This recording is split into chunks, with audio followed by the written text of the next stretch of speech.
I have folks ask me sometimes, how do I decide what to let go of, right, when downsizing? Boy, is that a loaded question, right? Because it's, what we're really talking about is how do you thin out your life to match a smaller environment that you're going to fit it into, right?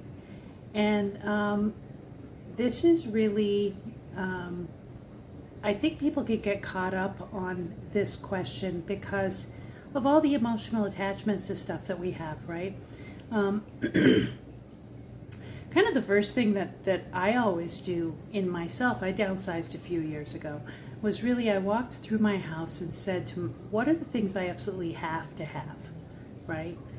And I stuck a sticker on those things. And when I was asking myself the have to have, it wasn't an emotional question. It was, what are the things that I use and live with? I have to have a desk. I have to have a bed. I have to have cookware, right? Some pots and pans. And once I did that first swing through, then I could start going through and saying, are there any of these things that I'm keeping for other reasons than that I use them regularly or they bring me joy, right? I've got a friend who's kept every greeting or Christmas card she's ever gotten, right? Because somehow it felt like a betrayal to let go of a gift that somebody gave her, even if she doesn't use it, right? So I think that really asking yourself those questions, do I use it on a regular basis and does it truly bring me joy? Not, do I value the person or the thing that gave it to me? And these are hard decisions to have with yourself. My advice would be to start from both directions, the things you just absolutely don't care about, right?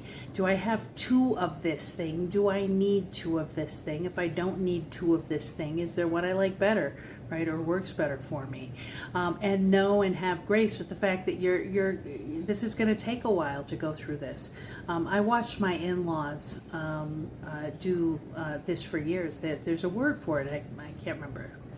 Swedish death cleaning, maybe? Every time we'd go there for a visit for several years, they had a big table out.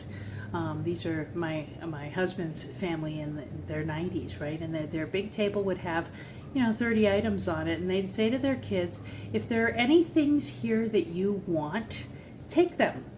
And anything that's on this table, once the guests have left, we're going to dispose of, right? So it helped them know that they didn't have to hold on to something that they thought maybe their kids would want to have, and they did it in a way that the kids wouldn't have to say, no, that thing is chintzy, I don't want it. They just made it available. Hey, here's a box, take 15 minutes, grab whatever you want out of it, I'm going to dispose of the rest. So there aren't all those conversations of the kids having to justify why they don't want your hand crocheted whatever tea cozy, right? And have those difficult conversations. Give them the option, and then immediately get it out of your house. And then also get some help, right? Friends, family, their services. If you need any of those assistance, let me know. I can point you in those directions. And chip away at it a little at a time. Before you know it, it starts getting fun, right? You say, wow, this is easier to clean. I don't have to ask myself these questions anymore. It's really getting started that'll get you. That's the heaviest lift, is getting started.